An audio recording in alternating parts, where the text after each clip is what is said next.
ഉണ്ട്. താങ്കൾക്ക് ഇപ്പൊ ഈ ഒരു മേഖലയിൽ കോമ്പറ്റീറ്റർ ആയിട്ടുള്ളത് ആരാണ്? അങ്ങനെ ഒന്ന് ശ്രുതി തമ്പിയൊക്കെ നല്ല ഗെയിമറാണ്. ശ്രുതി തമ്പിക്ക് ഇപ്പൊ കുറെ ഗിഫ്റ്റ് കിട്ടുന്നു, കാര്യങ്ങൾ കിട്ടുന്നു എന്നൊക്കെ താങ്കൾ പറയുന്നു. വിജി TS ദുബായിൽ ബാറും സ്പായും നടത്തുന്ന മലയാളി വനിത. ടിക്ടോക്ക് ഉപയോഗിക്കുന്ന ദുബായ് മലയാളികൾക്ക് ഞാൻ വിജയെ പ്രത്യേകിച്ച് പരിചയപ്പെടുത്തിയതിന്റെ ആവശ്യമില്ലല്ലോ അല്ലെ. ടിക്ടോക്കിലെ രോമാഞ്ച കഞ്ചുകമാണ് നമ്മുടെ വിജി ചേച്ചി. മില്യൺ കണക്കിന് ഫോളോവേഴ്സ് ആണ് ചേച്ചിക്കുള്ളത്. ചേച്ചി അറിയാത്തവർക്ക് വേണ്ടി ഞാൻ അവരുടെ ഒരു വീഡിയോ പ്ലേ ചെയ്യാം.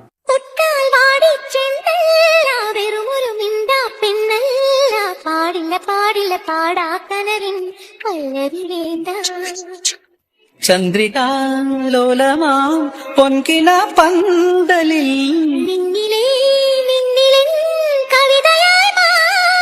തേനഞ്ചും നെഞ്ചിൽ അനുരാഗപ്പൂക്കാലം. കണ്ടല്ലോ, ഈ വിശ്വരൂപം എല്ലാവരും ശരിക്കും കണ്ടല്ലോ. ഇതാണ് നമ്മുടെ വിജി ചേച്ചി. ഇന്നിപ്പോ ചേച്ചിയെ കുറിച്ച് സംസാരിക്കാനുള്ള കാരണം എന്താണെന്ന് വെച്ചാൽ ചേച്ചിയുടെ ഒരു പുതിയ ഇന്റർവ്യൂ പുറത്തു വന്നിട്ടുണ്ട്. ഇപ്പൊ ചേച്ചിയെ പോലുള്ള നവോത്ഥാന നായകന്മാർക്കാണല്ലോ ഇപ്പൊ ഇന്റർവ്യൂ മേഖലയിൽ ഡിമാൻഡ് കൂടുതൽ. ചേച്ചിയെ പോലുള്ളവരുടെ കണ്ണീരും പിന്നെ പ്രത്യേക തരം കരച്ചിലും നിലവിളികളും നിറഞ്ഞ ആ ജീവിതം ലോകം മുഴുവനും അറിയണ്ടേ, മാതൃകയാക്കണ്ടേ. അതിനാണ് ചേച്ചിയെ പോലുള്ള ആളുകളൊക്കെ വിളിച്ച് ഇന്റർവ്യൂ ചെയ്യുന്നതെന്ന് തോന്നുന്നു. എന്തായാലും ചേച്ചിയുടെ ഇന്റർവ്യൂ കണ്ടപ്പോൾ ചില കാര്യങ്ങൾ പറയണമെന്ന് തോന്നി. അതുകൊണ്ട് മാത്രമാണ് ഇങ്ങനെ ഒരു വീഡിയോ ചെയ്യുന്നത്. എന്തായാലും നമുക്ക് ആ ഇന്റർവ്യൂവിന്റെ ചില ഭാഗങ്ങളൊന്ന് കണ്ടോക്കാം. ദുബായ് എന്ന് പറഞ്ഞാല് എല്ലാ ആൾക്കാർക്കും ഭയങ്കര കാണാൻ കുതിക്കുന്ന അല്ലെങ്കിൽ കാണാൻ ആവേശമുള്ള ഒരു വ്യക്തിയാണ് താങ്കൾ. ഇതൊരു എക്സ്ക്ലൂസീവ് ഇന്റർവ്യൂ ആണ്. ഇത്രയും നാളും എവിടെയായിരുന്നു ബിജി എന്തുകൊണ്ടാണ് ഒരു ഇന്റർവ്യൂവിൽ വരാതിരുന്നത്? പിന്നെ ഇവന്റെ ചോദ്യം കേട്ടാൽ തോന്നും ലോകം മുഴുവനും ബിജി ചേച്ചിന്റെ ഇന്റർവ്യൂ കാണാൻ വേണ്ടി ആക്രാന്തം മൂത്ത് കാത്തിരിക്കുകയായിരുന്നു. ആൾക്കാർ കാണാൻ ആഗ്രഹിക്കുന്നതൊക്കെ ചേച്ചി ഇടയ്ക്കിടെ അവർക്ക് കാണിച്ചു കൊടുക്കുന്നുണ്ട് മോനെ. ഇനിയിപ്പോ നിന്റെ ഇന്റർവ്യൂ കണ്ടിട്ട് വേണ്ട ചേച്ചി അവർക്ക് ആരാന്ന് മനസ്സിലാക്കാൻ. അത്രയും മനസ്സിൽ പതിഞ്ഞു പോയൊരു പ്രസ്ഥാനമാണ് ചേച്ചി. അല്ല പിന്നെ അവനൊരു എക്സ്ക്ലൂസീവ് ഇന്റർവ്യൂ കൊണ്ട് വന്നേക്കുന്നു. എന്നാലും ബാക്കിയൂടെ കണ്ടേക്കാം. വരാതിരുന്നത് ഒന്നുമില്ല, എനിക്ക് ഇന്റർവ്യൂവിൽ മറ്റുള്ളവരുടെ മുഖം കാണിക്കാൻ താല്പര്യമില്ല എന്നിട്ടാ. കാരണം അവരിങ്ങനെ ഓരോന്ന് കിള്ളി ചോദിക്കില്ലേ. ഓൾറെഡി ഒന്നാമതേ ഇതാണ്. ഇപ്പൊ ഒന്നുകൂടി മുഖം കാണിച്ചിട്ട് എയറി കയറാൻ വയ്യ, അതുകൊണ്ടാണ്. എയറി കയറാൻ താല്പര്യമില്ല, അല്ലെങ്കിൽ താങ്കൾ എയറിലാണ്. അത് കറക്റ്റ്. താങ്കൾ ഇപ്പൊ ഇന്റർവ്യൂ തരാൻ പേടിയാണെങ്കിലും താങ്കൾ ഓൾറെഡി ലൈവിലിരുന്ന് എന്തൊക്കെ ആഭാസത്രങ്ങളാണ് വിളിച്ചു പറയുന്നത് വല്ലപ്പോഴും ഓർക്കാറുണ്ടോ? അതെനിക്ക് നല്ല ഓർമ്മയുണ്ട്. എന്റെ മോനെ, ഇതെന്താ ആളെ കളിയാക്കാണ്? ഓർമ്മയുണ്ടെന്നൊക്കെ ചോദിക്കുന്നു. ഓർമ്മയുണ്ടെന്ന് ചോദിക്കാൻ ഈ ബിജിക്ക് അൽസീമേഴ്സ് ഒന്നും വന്നിട്ടില്ല. നല്ല ബോധത്തോടെയാണ് ഈ ബിജി ചേച്ചി എല്ലാ ആഭാസതരങ്ങളും ചെയ്യുന്നത്. കേട്ടാടാ, അതൊന്നും അത്ര പെട്ടെന്നൊന്നും ബിജി ചേച്ചി മറക്കില്ല. അവന്റെ ചോദ്യം കേട്ടില്ല, ഓർമ്മയുണ്ടോന്നൊക്കെ. ബാക്കി കണ്ടോക്കെ എന്തായാലും. അതെനിക്ക് നല്ല ഓർമ്മയുണ്ട്. ഞാൻ നല്ല രീതിക്ക് തന്നെയാണ് ലൈവ് ഒക്കെ ഇട്ടുകൊണ്ട് പോകുന്നത്. ഓരോരുത്തന്മാരെ നമ്മോട് ചൊറിയുമ്പോഴല്ലേ നമ്മൾ തിരിച്ച് റിപ്ലൈ കൊടുക്കുന്നത്, അല്ലാണ്ട് സ്വന്തം ചെയ്യൂലല്ലോ. അപ്പൊ ഈ റിപ്ലൈ അല്ലെങ്കിൽ ഓരോരുത്തരും ഇങ്ങനെ ചൊറിയാൻ വേണ്ടിയിട്ട് ഓരോ ചോദ്യങ്ങൾ ഇടാൻ വേണ്ടിയിട്ടാണോ ഓരോന്ന് കാട്ടിക്കൂട്ടുന്നത്? അല്ലല്ല, എനിക്ക് എന്റെ ബിസിനസ് കയറാൻ മാത്രം വേണ്ടിയിട്ടാണ്. എന്താണ് ബിസിനസ്? എന്താണ് ബിജിയുടെ ബിസിനസ്? എന്റെ ബിസിനസ് എന്ന് പറഞ്ഞാൽ എനിക്കൊരു ചെറിയ രീതിയിലുള്ള സ്പായും ഒരു ബാറും കൂടിയാണ് ഞാൻ ബിസിനസ് നടത്തുന്നത്. അവിടെ സ്പാ സെന്ററും ബാറും. അത്യാവശ്യം കസ്റ്റമേഴ്സിനെ കൂട്ടാൻ വേണ്ടിയിട്ടാണ് ഞാൻ ഇങ്ങനെയൊക്കെ കാണിക്കുന്നത്. അതെന്റെ കൂടെ നിൽക്കുന്ന എല്ലാ ഫ്രണ്ട്സുകൾക്കും അറിയാം. കച്ചവട തന്ത്രം എന്നൊക്കെ പറഞ്ഞാൽ ഇതാണ് മക്കളെ. യൂസുഫ് അലിയൊക്കെ ബിജി ചേച്ചിയെ കണ്ടുപഠിക്കണമെന്നാണ് എന്റെ ഒരു ഇത്. അങ്ങനെ വെറുതെ ടിക്ടോക്കിൽ വന്നിരുന്ന ആഭാസത്തരങ്ങൾ കാണിക്കുന്ന ഒരാളല്ല ബിജി ചേച്ചി. ഇതെല്ലാം ബിജിയുടെ തന്ത്രം, കച്ചവട തന്ത്രം. ബാക്കിയുണ്ടോ? അപ്പോൾ നമ്മൾ സ്ഥിരം ഇപ്പോൾ വീഡിയോസിൽ ഇപ്പോൾ 2 മില്യൺ ഫോളോവേഴ്സ് ടിക്ടോക്കിലുണ്ട്. ഇൻസ്റ്റാഗ്രാമിൽ 1,95,000 1,95,000 ഫോളോവേഴ്സ് ഇൻസ്റ്റാഗ്രാമിലുണ്ട്. വേറെ ഏതൊക്കെ പ്ലാറ്റ്ഫോം ഇപ്പോൾ ഉണ്ട്? യൂട്യൂബ് ഉണ്ടോ? ഇപ്പോൾ യൂട്യൂബ് ഇല്ല, ഫേസ്ബുക്ക് അതിലിപ്പോൾ ഏകദേശം 40K ഫോളോവേഴ്സ് ആയി. ഓക്കെ, എങ്ങനെയാണ് ഇത്രയധികം ഫോളോവേഴ്സ് ഉണ്ടാക്കാൻ പറ്റും? ഇതൊക്കെ സിമ്പിൾ അല്ല മോഞ്ഞ. ഇവർ എന്തൊക്കെ സംശയങ്ങളാണ് അല്ലെ. ഒന്നും അറിയാത്ത പോലെ ഓരോന്നും ഇങ്ങനെ ചോദിക്കാണ്. ബിജി ചേച്ചിന്റെ വായിൽ നിന്ന് തന്നെ എന്തെങ്കിലും വേട്ടെ എന്ന് കരുതി ചോദിക്കുന്നതാണ്. ബിജി ചേച്ചി എങ്ങനെ ഇത്രയും ഫോളോവേഴ്സ് ഉണ്ടാക്കിയെന്നതൊക്കെ ഇവിടുത്തെ അങ്ങാടി പാട്ടാണ്. തുണി അയച്ചും ഗെയിം കളിച്ചും തെറി പറഞ്ഞും ഒക്കെയാണ് ടിക്ടോക്കിൽ ബിജി തന്റെ സാമ്രാജ്യം കെട്ടിപ്പൊക്കിയതെന്ന് ഇവിടെ ആർക്കാണ് അറിയാത്തത്? എന്നിട്ടാണ് അവന്റെ ഒരു ചോദ്യം. ചേച്ചിക്ക് എങ്ങനെയാണ് ഇത്രയും ഫോളോവേഴ്സ് ഉണ്ടായതെന്നൊക്കെ ഒന്നും അറിയാത്ത പോലെ. കാരണം ഞാൻ ടിക്ടോക്കിലാണ് ആക്റ്റീവ് ആയത്. എന്നെ ട്രോളി വലുതാക്കിയത് ഫഹദാണ്. ഖത്തറിലെ ഫഹദ് ഹുസൈനിക്കാണ് എന്നെ വേറെയും കാലത്തൊട്ട് ഇങ്ങനെ കുലുക്കി ഡാൻസ് കളിച്ചാണ് ഞാൻ വൈറലായത്. അതിന് ശേഷമാണ് എല്ലാവരുടെയും കുറെ ഫേക്ക് ആയിട്ട് ടിക്ടോക്കിൽ തമ്പുരാഞ്ഞിട്ട് അങ്ങനെ കുറെ ഐഡികളൊക്കെ ഉണ്ട്. അവരൊക്കെ പാടെ എൻ്റെ വീഡിയോസ് എടുത്ത് എൻ്റെ സ്പായിൽ ഞാൻ ലൈവ് ഇടുന്ന റെക്കോർഡുകൾ എടുത്തിട്ട് അങ്ങനെ ഫേമസ് ആക്കി. പിന്നെ എന്നെ കണ്ട എവിടെ ആൾക്കാർ കണ്ടാലും പുതിയ ഐഡിയ എടുത്താൽ എനിക്ക് 2 ദിവസം കൊണ്ട് 100K 10K ഒക്കെ കൂടും. എങ്ങനെ അത് കൂടുന്നേ? എന്റെ അക്കൗണ്ട് ബാൻ ആയി കഴിഞ്ഞാൽ ചിലപ്പോൾ ഞാൻ 2 കൽപ്പിച്ച് എന്തെങ്കിലും ഒരു വീഡിയോ ചെയ്യും. എനിക്ക് ദേഷ്യ പ്രശ്നം. എത്ര അക്കൗണ്ട്? എനിക്ക് ഏകദേശം 65 ഐഡികൾ ഞാൻ ഉണ്ടാക്കിയിട്ടുണ്ട്. ടിക്ടോക്കിൽ മാത്രം 65 ഐഡി ഉണ്ടാക്കി. മില്യൺ അടിച്ചിട്ട് 200K 1 മില്യൺ ഒക്കെ അടിച്ചിട്ട് എല്ലാം ബാനായി പോയിട്ടുണ്ട്. ലൈവ് ഇടുമ്പോൾ ഒരു കുപ്പി കാണിച്ചാൽ അപ്പൊ തന്നെ ബാനാവും. പിന്നെ എന്തെങ്കിലും കൈ കൊണ്ട് ഇങ്ങനെ ചുണ്ടുകൊണ്ട് ഇങ്ങനെ അടിച്ചാലും ബാനാവും. എന്നാലും എന്റെ ടിക്ടോക്ക് അത് മോശമായി പോയി. ചെറുതായിട്ടൊന്ന് ചുണ്ട് കടിച്ചതിനാണ് നിങ്ങൾ ബിജി ചേച്ചിന്റെ അക്കൗണ്ട് ബ്ലോക്ക് ആക്കിയത്. വന്നപ്പോ സ്വന്തം ചുണ്ട് പോലും കടിക്കാൻ പറ്റാതായല്ലോ ദൈവമേ. ബിജി ചേച്ചിന്റെ ആ ചുണ്ടിന്റെ പവർ എന്താണെന്നുള്ളത് നിങ്ങൾക്ക് അറിയോ? 10,000-ങ്ങളാണ് ആ ചുണ്ടൊന്ന് കടിക്കുന്നതും കാത്ത് ടിക്ടോക്കിന് മുന്നിൽ തപസ്സിരിക്കുന്നത്. എന്നാലും അങ്ങനെ ചെയ്യാൻ പാടില്ലായിരുന്നു ടിക്ടോക്ക്. ഇത് വളരെ മോശമായി പോയി. ഇനിയെങ്കിലും ഇതൊക്കെ ഒന്ന് ശ്രദ്ധിക്കട്ടോ. ബാക്കി ഉണ്ടോക്കാം. അത് സെക്ഷൽ കണ്ടന്റ് കാണിച്ചു കഴിഞ്ഞാൽ, അത് 18+ കണ്ടന്റ് കാണിച്ചാൽ അപ്പൊ ബാൻ ചെയ്യും. അപ്പൊ പിന്നെ എന്തിനാ അത് കാണിക്കുന്നത്? അല്ല, നമുക്ക് എന്തെങ്കിലും ഒരു ആൾക്കാരെ ഹരം കൊള്ളിക്കണമല്ലോ. ഈ ആൾക്കാരെ ഹരം കൊള്ളിക്കലാണോ താങ്കൾ ഉദ്ദേശം? എനിക്ക് ഹരം കൊള്ളിക്കാൻ, എനിക്ക് 10 കസ്റ്റമർ ബിസിനസ് കയറ്റാന്നാണ് എന്റെ ലക്ഷ്യം. എന്തൊരു സത്യസന്ധത, എന്തൊരു കുലീനത. 4 കാശുണ്ടാക്കാൻ വേണ്ടിയിട്ടാണ് ഞാൻ ഇങ്ങനെ അയച്ചിട്ട് നടക്കുന്നതെന്ന് തുറന്ന് സമ്മതിക്കാൻ കാണിച്ച ആ മനസ്സ് നിങ്ങൾ ആരും കാണാണ്ട് പോരുത്. സാധാരണ ആരും ഇതിങ്ങനെ ഒന്നും തുറന്ന് സമ്മതിക്കാറില്ല. അവിടെയാണ് ബിജി ചേച്ചി വ്യത്യസ്തയാവുന്നത്. തങ്കം സാർ അവര് തനി തങ്കം. ബാക്കി ഉണ്ടോക്കാം. ഇപ്പൊ താങ്കളുടെ വീഡിയോസ്, ഇപ്പൊ ഞാനിപ്പോ താങ്കൾ ഇന്റർവ്യൂ എടുക്കാൻ പോകണമെന്ന് നമ്മൾ പറഞ്ഞപ്പോൾ താങ്കൾ ഇൻസ്റ്റാഗ്രാം ആണല്ലോ. ഇപ്പൊ നമ്മുടെ നാട്ടിലെ ടിക്ടോക്ക് എടുക്കാൻ പറ്റില്ല. ഇൻസ്റ്റാഗ്രാം എടുത്ത് നോക്കിയപ്പോൾ മാറിടം കാണിക്കാത്ത, ഒരു ബ്രസ്റ്റ് കാണിക്കാത്ത ഒരു വീഡിയോ പോലും ഇല്ല. അത് ക്ലീവേജ് വളരെ വ്യക്തമായിട്ട് കാണിച്ച എക്സ്പോസ് ആയിട്ടുള്ള വീഡിയോസ് ആണ് കൂടുതലും കാണിക്കുന്നത്. അതെന്തിനാണ്? റീച്ചിന് വേണ്ടിയിട്ടാണോ? എനിക്ക് ബിസിനസിന് വേണ്ടിയിട്ടാണോ? അല്ല, ഞാൻ റീച്ച് ആഗ്രഹിക്കാറില്ല. എനിക്ക് ഞാൻ പറഞ്ഞില്ല, എനിക്ക് ഒരു ലക്ഷ്യമുള്ളൂ, ബിസിനസ്, കസ്റ്റമർ കയറുക. അതെ, ബിസിനസിന് വേണ്ടി ചേച്ചി എന്തും ചെയ്യും. എന്നാലും മാറിടം കാണിച്ച് കസ്റ്റമേഴ്സിനെ ആകർഷിക്കുക എന്നൊക്കെ പറഞ്ഞാൽ വല്ലാത്തൊരു ബിസിനസ് തന്നെ. അല്ലെങ്കിലും കച്ചവടത്തിൽ അങ്ങനെ തന്നെയാണല്ലോ അല്ലെ. പ്രൊഡക്റ്റും പ്രൊഡക്റ്റിന്റെ സവിശേഷതകളും എല്ലാം കാണിച്ച് തന്നെയാണല്ലോ നമ്മൾ കസ്റ്റമേഴ്സിനെ ആകർഷിക്കുക. അങ്ങനെ നോക്കുമ്പോൾ കറക്റ്റ് കാര്യമാണ് ചേച്ചി ചെയ്യുന്നത്. എന്നാലും എല്ലാം തുറന്നു പറയാനും തുറന്നു കാണിക്കാനുമുള്ള ചേച്ചിന്റെ ആ ഒരു മനസ്സുണ്ടല്ലോ, ആ ഒരു സത്യസന്ധത ഉണ്ടല്ലോ, അതാണ് എനിക്ക് ഇഷ്ടപ്പെട്ടത്. ചേച്ചി ബാക്കി പറഞ്ഞാട്ടെ. പിന്നെന്ന് വെച്ച് കഴിഞ്ഞാൽ നമ്മളിപ്പോൾ ഇറക്കമുള്ള നെയ്റ്റി അല്ലേ, എന്തായാലും കുറച്ച് ഇറക്കം എന്തായാലും തയ്ക്കുമ്പോൾ ഉണ്ടാവും. കാരണം ഞാൻ വണ്ണമുള്ള ആളാണ്, മാറിടം കുറച്ചുള്ള ആളാണ്. അപ്പൊ എന്തായാലും ഇറക്കി തയ്ക്കണമെങ്കിൽ ഇടാറില്ല. ഇനിയിപ്പോ കയറ്റി ഇട്ടിട്ടും കാര്യമൊന്നുമില്ല, കാര്യമില്ലാത്തതുകൊണ്ട് കാണിക്കുക എന്നുള്ളതാണ്. എന്തായാലും കാണുന്നത് കണ്ടോട്ടെ. കാണിക്കുന്നതുകൊണ്ട് പ്രശ്നമില്ല, ഒരു പ്രശ്നമില്ല. ഞാൻ ശരിക്കും തുണി അയച്ചിട്ട് കാണിക്കുന്നില്ലല്ലോ. ഇവിടെ വരെയല്ലേ കാണിക്കുന്നുള്ളൂ, അതിനപ്പുറത്തേക്ക് കാണിക്കുന്നില്ലല്ലോ. പിന്നെ താങ്കൾ ലൈവിൽ മൊത്തം വളരെ മോശമായിട്ടുള്ള കമന്റുകളാണ് വരുന്നത്. അതായത് നോർമലി നമ്മുടെ മലയാളം ലാംഗ്വേജിൽ പറയുകയാണെങ്കിൽ കളി കിട്ടൂ, കളിക്കാൻ എത്രയാണ്, നീ ഒരു പരവടിയല്ലേ എന്നൊക്കെ പറയുന്ന ബാഡ് കമന്റ്സ് വരുന്നുണ്ട്. താങ്കൾ ശരിക്കും റിയൽ ലൈഫിൽ ഒരു സെക്സ് വർക്കർ ആണോ, പ്രോസ്റ്റിറ്റ്യൂട്ട് ആണോ, അല്ലെങ്കിൽ ഇങ്ങനെ ഈ പറഞ്ഞത് വല്ലതാണോ? ഞാനിതൊന്നുമല്ല. പിന്നെ എന്താണ്? ഞാൻ പറയട്ടെ, നമ്മൾ എങ്ങനെയാണെന്ന് എനിക്കറിയാം. നമ്മൾ വന്ന വഴി നമുക്കറിയാം. ഇപ്പൊ ഞാൻ ചോദിക്കട്ടെ, ഇപ്പൊ ഞാൻ ഇപ്പൊ ഒരാളുടെ കൂടെ കിടക്കുന്നുണ്ടെങ്കിൽ അതെന്റെ ഇഷ്ടമാണ് അല്ലേ? ഞാൻ പിന്നെന്ന് പറഞ്ഞു കഴിഞ്ഞാൽ പലവരും ഇങ്ങനെ വന്ന് ഇങ്ങനെ ഓരോന്ന് പറയും. അപ്പം ഞാൻ പറയും, ചിലപ്പോൾ ഞാൻ 2 അടിച്ചോണ്ടിങ്ങനെ സമീപിക്കും. അപ്പോൾ എന്നോട് ചോദിച്ചു, ബിജി ഞാൻ നിന്റെ കൂടെ കിടന്നു. ഞാൻ കിടന്നോ, ആയിക്കോട്ടെ, ഞാൻ നിനക്ക് ചോണയാണ്, നീ ഗസ്റ്റിൽ വാ, നിന്റെ ഫേസ് കാണിക്കി, എന്നിട്ട് നീ പറയടാന്ന് പറയും. അപ്പം പറഞ്ഞു സോറി ബിച്ചേച്ചി. അപ്പം പിന്നെ മിണ്ടാൻ പാടില്ല. അപ്പം പിന്നെയും ചോദിക്കും. അപ്പം ഞാൻ ഓക്കെ, ഞാൻ വെടി തങ്ങിയാ, നിനക്ക് എന്ത് ചെയ്യാൻ പറ്റും, നിങ്ങളുടെ കേസ് കൊടുക്കും. പിന്നെ നമ്മളെന്താ ചെയ്യുക? 10 വട്ടം ഒരാൾ വെടി നമ്മൾ പിന്നെ അങ്ങനെ തന്നെ പറയൂ, ആണെന്ന് തന്നെ പറയും. അല്ലാന്ന് പറയാനും വിശ്വസിക്കുമോ? റിയൽ ലൈഫിൽ അങ്ങനെയല്ല. അല്ല, ഇതുവരെ ഒരാളുടെ കൂടെ ഇല്ല. പറയേണ്ട ആവശ്യം പറഞ്ഞിട്ട് പറഞ്ഞോട്ടെ. പിന്നെ എനിക്ക് ബന്ധങ്ങൾ ഉണ്ടായിട്ടുണ്ട്, ബോയ് ഫ്രണ്ട് ഒക്കെ ഉണ്ടായിട്ടുണ്ട് ഇഷ്ടംപോലെ. നമ്മളെ കുറെ പേർ തേപ്പും കിട്ടിയിട്ടുണ്ട്. അവരെ കൂടെ ഒന്നും അല്ലാണ്ട് വേറെ ഒന്നുമില്ല. അതെ, ചേച്ചിക്ക് ഡെയിലി 2-3 ബോയ് ഫ്രണ്ട്സ് ഉണ്ടാവാറുണ്ട്. ഡെയിലി ബ്രേക്കപ്പ് ആവുകയും ചെയ്യും. പിന്നെ അടുത്ത ദിവസം വേറെ ബോയ് ഫ്രണ്ട്സ് വരും, അവരും ബ്രേക്കപ്പ് ആയി പോകും. ഇതിങ്ങനെ തുടർന്നുകൊണ്ടേയിരിക്കും. ഒരു പ്രത്യേക തരം ജീവിതമാണ് നമ്മുടെ ചേച്ചിയുടെ. എന്തൊരു തേപ്പാണ് ഓരോ ദിവസവും ചേച്ചിക്ക് കിട്ടിക്കൊണ്ടിരിക്കുന്നത് അല്ലേ. ഹൃദയം തകർന്നു പോയിട്ടുണ്ടാകും. പാവുണ്ട്. ബാക്കി ഉണ്ടോക്കാം. അപ്പൊ ഈ കല്യാണം കഴിഞ്ഞപ്പോൾ 3 കുട്ടികളുണ്ടെന്ന് പറയുന്നു. ഈ കുട്ടികളുടെ കാര്യം വെച്ച് ആലോചിക്കുമ്പോൾ അമ്മ ഇങ്ങനെ വീഡിയോ കാണിക്കുന്നതിൽ അവർക്ക് എന്താണ് അഭിപ്രായം? അവർ കുട്ടികൾക്ക് അറിയോ അമ്മയ്ക്ക്? അല്ല, അവര് എന്റെ അമ്മച്ചി 3 മക്കൾ ദുബായിൽ വന്നിട്ടുണ്ട്, എന്റെ ഷോപ്പിലും വന്നിട്ടുണ്ട്. അവർക്ക് എല്ലാവർക്കും അറിയാം. കാരണം ഇവര് എപ്പോഴും വീഡിയോ കോൾ ചെയ്യുമ്പോൾ ഞാൻ റൂമിൽ തന്നെ ഉണ്ട്. എന്റെ അമ്മച്ചിക്കാണെങ്കിലും മക്കൾക്കും അറിയാം. അവർ ദുബായിൽ വന്നപ്പോൾ കോള് വരുമ്പോൾ ഞാൻ പോകുന്നു. അവരെന്റെ ഷോപ്പിലും കൊണ്ടുപോയിട്ടുണ്ട്.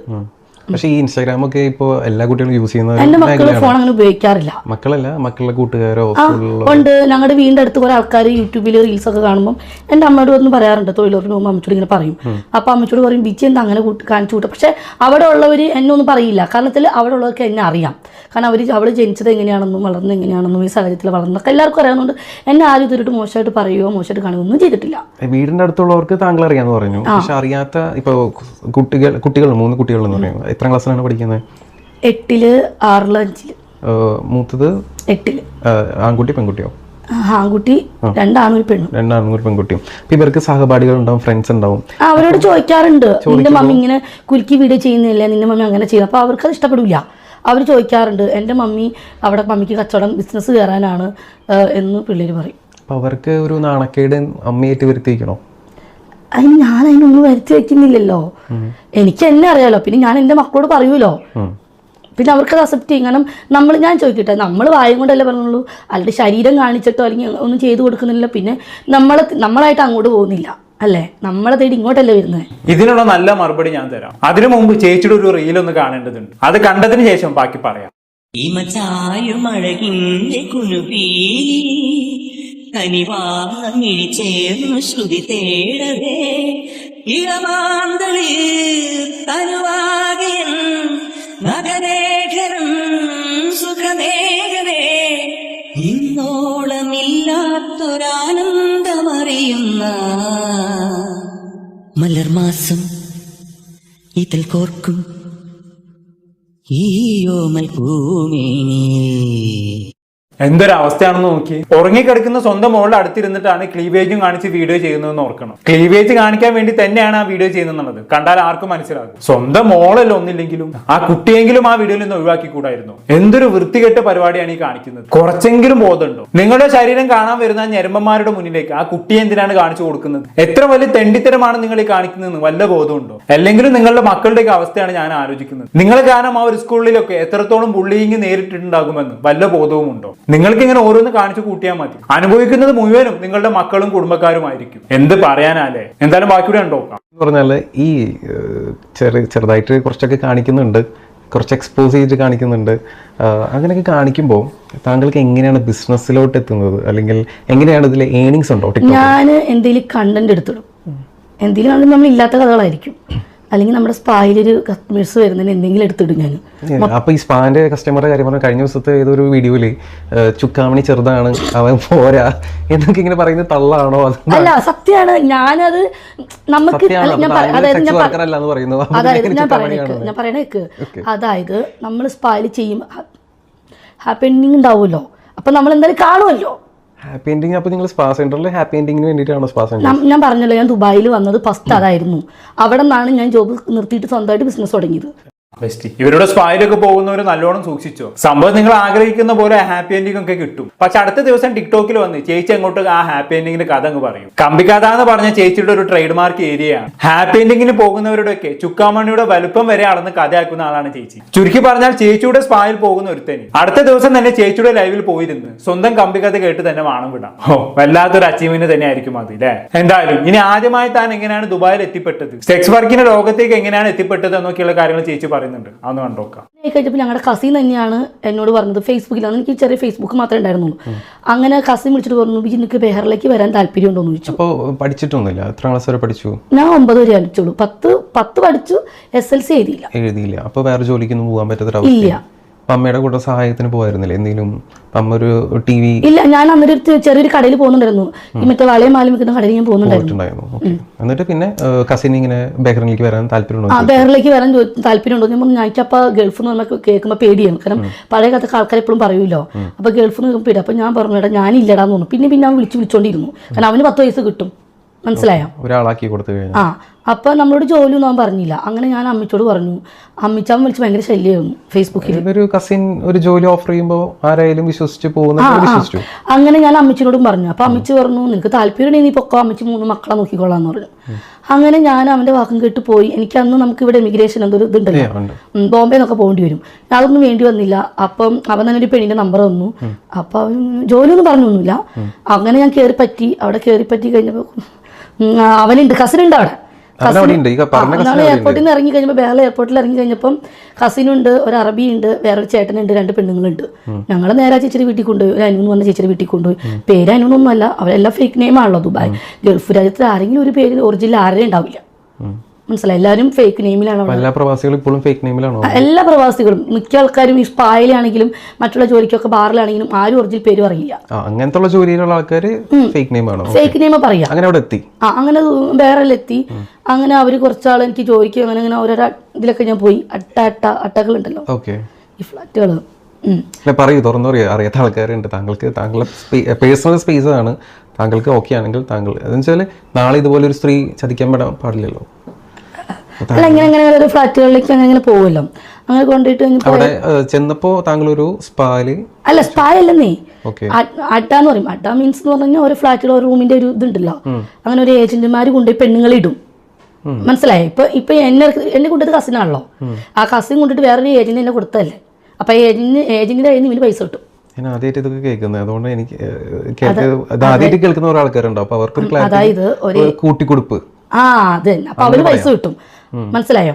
അതായത് സ്വന്തം കസിൻ താങ്കളെ വിറ്റു വേറെ ആൾക്ക്, എന്നിട്ട് അവന് പൈസ കിട്ടി. അപ്പൊ താങ്കൾ ചതിക്കപ്പെട്ടു എന്ന് പറഞ്ഞിട്ട് താങ്കൾക്ക് ഒന്നും ചെയ്യാൻ പറ്റാത്ത സിറ്റുവേഷൻ. അപ്പൊ എന്റെ പാസ്പോർട്ട് അവരെ കയ്യിലിരിക്കല്ലേ, അവര് എനിക്ക് വിസ അടിച്ചു തന്നു. ആ വിസയ്ക്ക് തന്നെ വേറെ ഏകദേശം 2 ലക്ഷം രൂപ നാട്ടിൽ വരും. അപ്പൊ നമ്മുടെ 2 വർഷത്തെ എഗ്രിമെന്റ് നമ്മൾ ഒപ്പിട്ട് കൊടുക്കുകയും ചെയ്തു. എന്റെ കയ്യിൽ എന്റെ അമ്മയുടെ കയ്യിൽ നിന്ന് ഇവിടുന്ന് വരുമാനം, എന്റെ അമ്മ ലോട്ടറി കച്ചവടത്തിനല്ലേ പോകുന്നത്. അപ്പൊ ഞാനെങ്ങനെ 3 മക്കളെ നോക്കും? അപ്പൊ പാസ്പോർട്ട് അവരെ കയ്യിലിരിക്കല്ലേ, പാസ്പോർട്ട് നമ്മൾ ആദ്യമായിട്ടല്ലേ വേറെ പോകുന്നത്. അങ്ങനെ ചതിക്കപ്പെട്ടു എന്ന് പറഞ്ഞപ്പോ താങ്കളുടെ സിറ്റുവേഷൻ എന്തായിരുന്നു? ഒന്നും ചെയ്യാൻ പറ്റൂല, എനിക്ക് അങ്ങനെ ആരും പരിചയമില്ല അവിടെ ഒന്നും. കരച്ചിലായിരുന്നു. എന്ത് ചെയ്യാൻ പറ്റും? അത് കഴിഞ്ഞപ്പോ ഞാൻ പിന്നെ ഒരു ഏകദേശം 6 മാസം കഴിയുമ്പോൾ എനിക്ക് കുറച്ച് അവിടെ ഉള്ളവരൊക്കെ ആയിട്ട് പരിചയം. ഈ അട്ടയിനെ കൊണ്ടിട്ട് താങ്കൾ സെക്സ് വർക്ക് ആയിരുന്നു ചെയ്തുകൊണ്ടിരുന്നത്? നമുക്ക് ഇഷ്ടമാണ്. അല്ല, അപ്പോ എനിക്ക് മനസ്സിലാവുന്നില്ല, ഇങ്ങനെ കൊണ്ടിട്ടു പീഡനായിരുന്നോ അതോ? ഇല്ല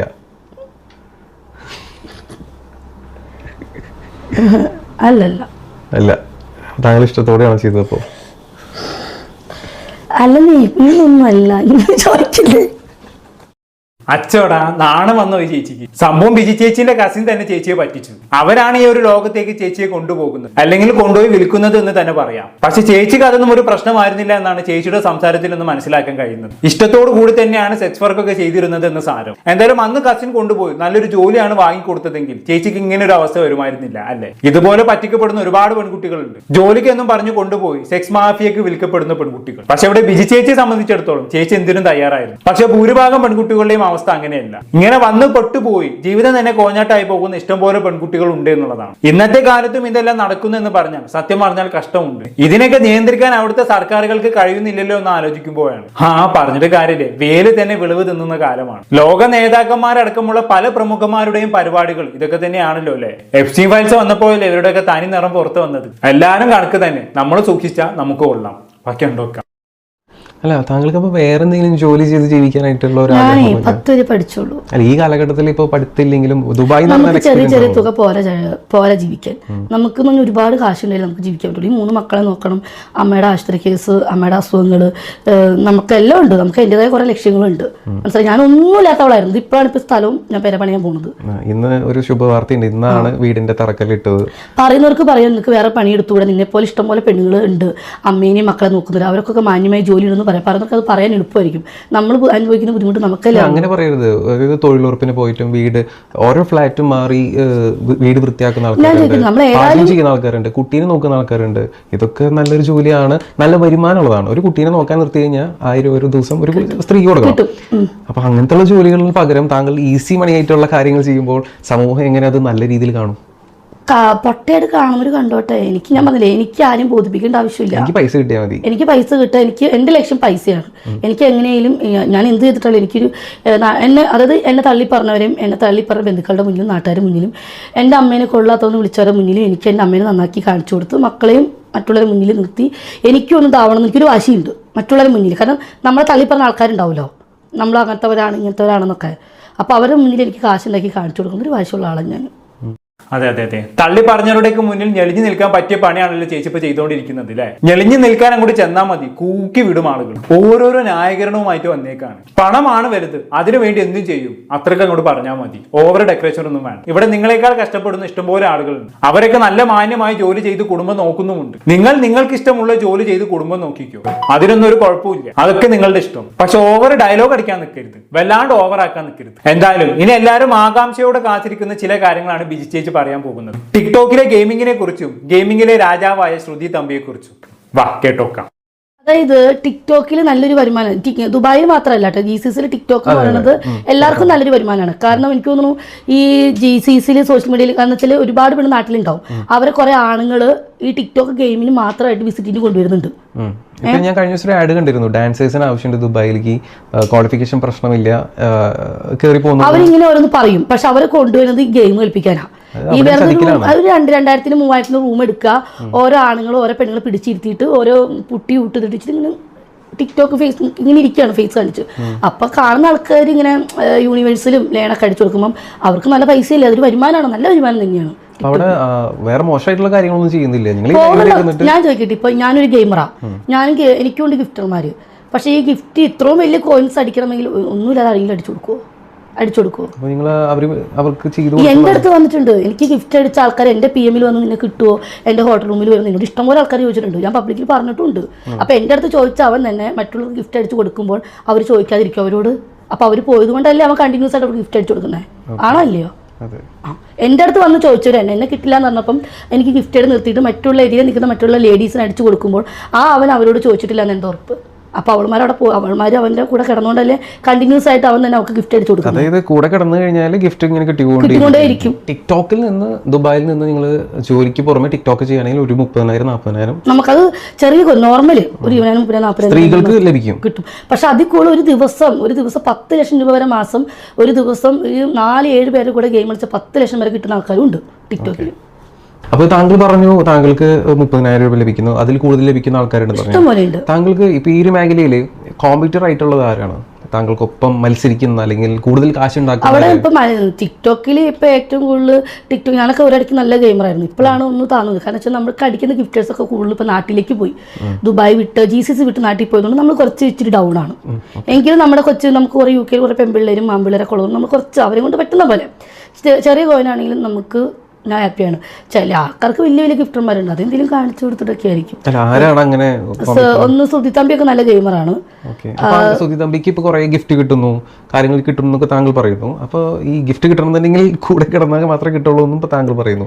സുധി തമ്പി സുധി തമ്പി ഇപ്പൊ ഞാൻ ചോദിക്കട്ടെ, സുധി തമ്പി കിടക്കുന്നുണ്ടല്ലോ എന്ന് എനിക്കറിയത്തില്ല. കാരണം വെച്ചാൽ സുധി തമ്പി മാത്രമൊന്നുമല്ല, ഒരുപാട് പേര് ഗിഫ്റ്റർമാരുണ്ട്. അവിടെ സ്വന്തം ഭാര്യ മക്കളും ഭർത്താവും ഉണ്ടായിട്ടും പെണ്ണ് ഗെയിം കളിക്കുന്നുണ്ട്.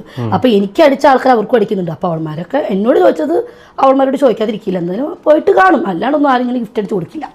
ചേച്ചിയുടെ ഒരു സത്യസന്ധതയാണ് എനിക്കിഷ്ടം. അങ്ങനെ ശ്രുതിത്തമ്പിയുടെ ചീട്ട് അങ്ങോട്ട് നമ്മൾ ബിജി ചേച്ചി കീറി, അല്ലാണ്ട് ഇപ്പൊ എന്താ പറയാ. അപ്പൊ ശ്രുതിത്തമ്പി കൊട്ടാരം കെട്ടിപ്പൊക്കിയത് എങ്ങനെയാണെന്നുള്ളത് ഏകദേശം എല്ലാവർക്കും പിടി കിട്ടി കാണുമല്ലോ അല്ലെ. പറയുമ്പോ ഗെയിം കളിച്ചിട്ടാണ്, പക്ഷെ എന്ത് ഗെയിമാണെന്ന് നമുക്കെല്ലാം അറിയൂ. ചെറിയൊരു റിക്വസ്റ്റ് ഉണ്ട്, ഗെയിം കളിച്ചിട്ടാണ് പൈസ ഉണ്ടാക്കിയത് എന്ന പ്രയോഗം പറ്റിയാലൊന്ന് മാറ്റി തരണം. കാരണം ഒറിജിനൽ ഗെയിം കളിച്ച് പൈസ ഉണ്ടാക്കുന്ന കുറെ ആളുകൾ നമുക്കിടയിലുണ്ട്. കാസ്ട്രോ, തൊപ്പി, ഈഗിൾ ഗെയിമിംഗ്, അങ്ങനെ കുറെ ആൾക്കാർ. ആ പേരുകൾ കേൾക്കുമ്പോൾ തന്നെ ആ ഒരു പഞ്ചില്ല. അതിനിടയിലേക്ക് ഈ ബിജി ചേച്ചി ശ്രുതിത്തമ്പി എന്നൊക്കെ പറഞ്ഞാൽ ഒരു സുഖമില്ല. അതുകൊണ്ട് തന്നെ ഗെയിം കളിച്ചിട്ടുള്ളത് എന്നൊന്നും മാറ്റിയിട്ട് കളിച്ചിട്ടും കളി കൊടുത്തിട്ടും പൈസ ഉണ്ടാക്കിയെന്ന് മാത്രമാക്കിയാൽ വലിയ ഉപകാരമായാലും. അതാണല്ലോ അതിന്റെ ഒരു ഇതെന്ന് പറയുന്നത്. എന്തായാലും കൊള്ളാം, വല്ലാത്തൊരു ലോകം തന്നെ ഇട്ടത്. ടിക്ടോക്കിൽ ഇരുന്ന് കാണിച്ചു കൊടുത്തും കളിച്ചു കൊടുത്തും മാത്രം ഒരു മാസം 10 ലക്ഷം ഒക്കെ ഉണ്ടാക്കുന്ന പെണ്ണുങ്ങളുണ്ടെന്ന് പറഞ്ഞാൽ എന്തായാലും അവസ്ഥ. ഇതൊന്നും ആരും മാതൃകയാക്കാൻ നിൽക്കേണ്ട മക്കളെ. എളുപ്പത്തിൽ പൈസ ഉണ്ടാക്കാമെന്നും സ്വപ്നം കണ്ട് ഗെയിം കളിക്കാൻ പോയാൽ ചിലപ്പോൾ ജീവിതം തന്നെ കുട്ടിച്ചോറാകും. പ്രവാസികളുടെ ലൈംഗിക ദാരിദ്ര്യത്തെ ചൂഷണം ചെയ്ത് ജീവിക്കുന്ന കുറെ ഇത്തൽ കണ്ണികൾ ഇഷ്ടമാണ്. എല്ലാവരും കണക്കന്നെ. എന്തായാലും കൂടുതലൊന്നും ഞാൻ പറയുന്നില്ല. എന്താണെന്ന് കേട്ടിട്ട് നിങ്ങൾക്ക് തോന്നുന്നത് താഴെ കമന്റ് ബോക്സിൽ രേഖപ്പെടുത്തുമല്ലോ. അപ്പോഴത്തെ ടോപ്പിക്കുമായി വീണ്ടും കാണാം.